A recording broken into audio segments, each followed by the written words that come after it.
Today I will be talking about 5 important ideas that you need in order to read a topic effectively so that you can understand and retain it better. Welcome back to my channel. If you're new here, I must like American student in GMC Mancheri. As always, everything will be time stamped in the video. Feel free to skip around if you feel like it. Now let's get started.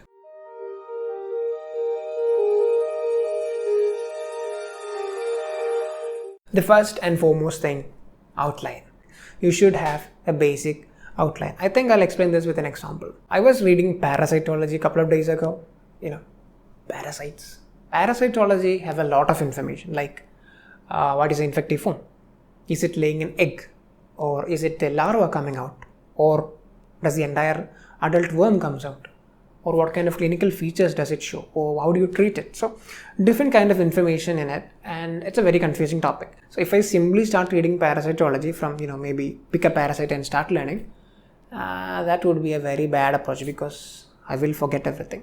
So I spend around 30 or 45 minutes to make an outline of the topic, because that 30 to 45 minutes can really save a couple of hours when I'm moving forward. So what I did was I went to YouTube. Obviously, YouTube is the best source for outlines, or sometimes you can go for internet, whatever. Just go and type basic outline of parasitology or different kind of parasitology or classification of parasitology. Because in medicine and all, almost everything have a classification. So when I learned the outline, parasitology became very easy.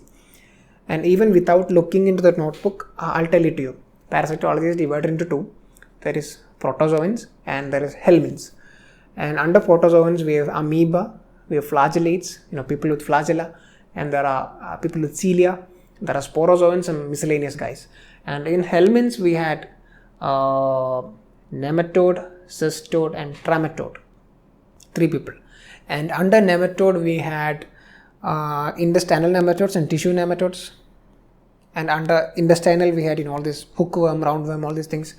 Under tissue, we had filaria and all. Now, when I got this basic outline in my head, it was very easy to learn parasitology, because the next time when I hear a topic, I can actually fit it into this outline. For example, leishmania. Is it in the blood or is it in the stool? According to the outline, leishmania is in the protozoan. It's a flagellates, and flagellates are hemoflagellates, so they're in the blood. So when I want to diagnose leishmania, I don't have the confusion of whether I should take the stool or the blood.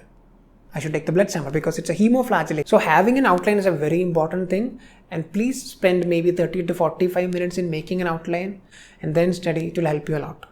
Point number 2, scope for headings. I don't care which topic you're reading, there will always be headings. Now headings in a sense is actually again an outline of the topic that you're reading. For example, parasitology is a bigger outline, but when I'm learning leishmania, I have the pathogenesis of leishmania, the clinical features of leishmania, the lab diagnosis of leishmania, and complications of leishmania, treatment of leishmania. So these are subheadings. So when you focus on subheadings, you can see progress.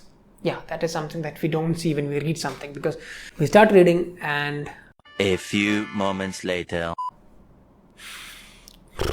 this is what happens most of the time, because we don't see something known as progress. So when you cover heading by heading, 2 things take place. 1, you will see something known as progress, because you covered such and such headings.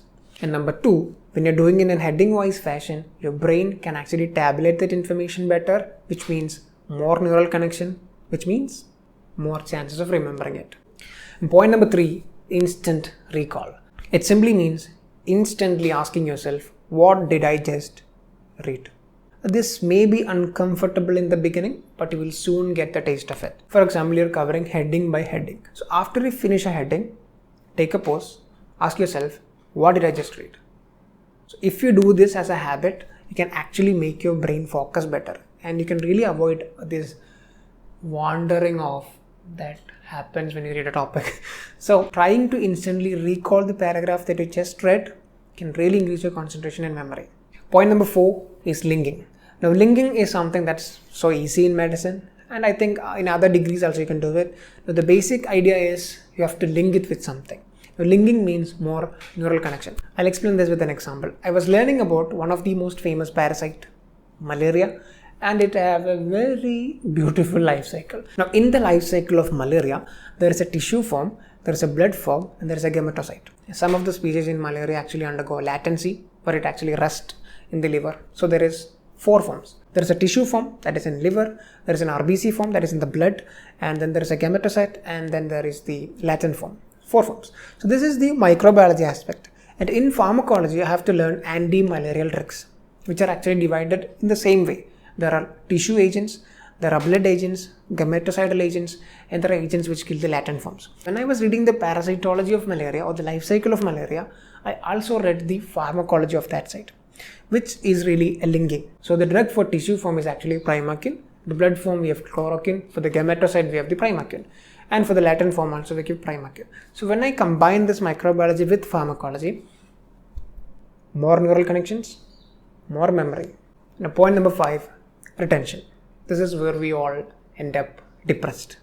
I studied it, I forgot it. Scientifically speaking, testing yourself and active recall is better. Like you make the questions out of the topic that you just read and try to answer them later. Everyone is unique in their way of retaining and revision. Some make notes, some highlight stuff, some do active recall, some make flashcards, whatever. What really matters is whether you are satisfied or not in your method. If not, then experiment with something. If you're satisfied, then keep doing it. There is no need to, do something because that is scientifically proven. So the idea is that if you're satisfied, keep doing it. That's more than enough. If you're not, then try experimenting stuff like, active recall and flashcards and testing yourself. So that's all about it. You should have an outline, scope for the headings, instantly recall the paragraph that you just read, try to link it with whatever you can so that more neural connections can be made, and finally have a method to retain it. So if you enjoyed this video, don't forget to press that like button, and if you haven't yet, press that subscribe button. And if you know someone who would get benefit from this video, please consider sharing this with them.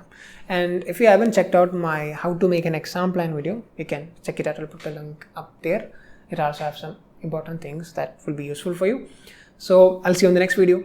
Thank you. Take care.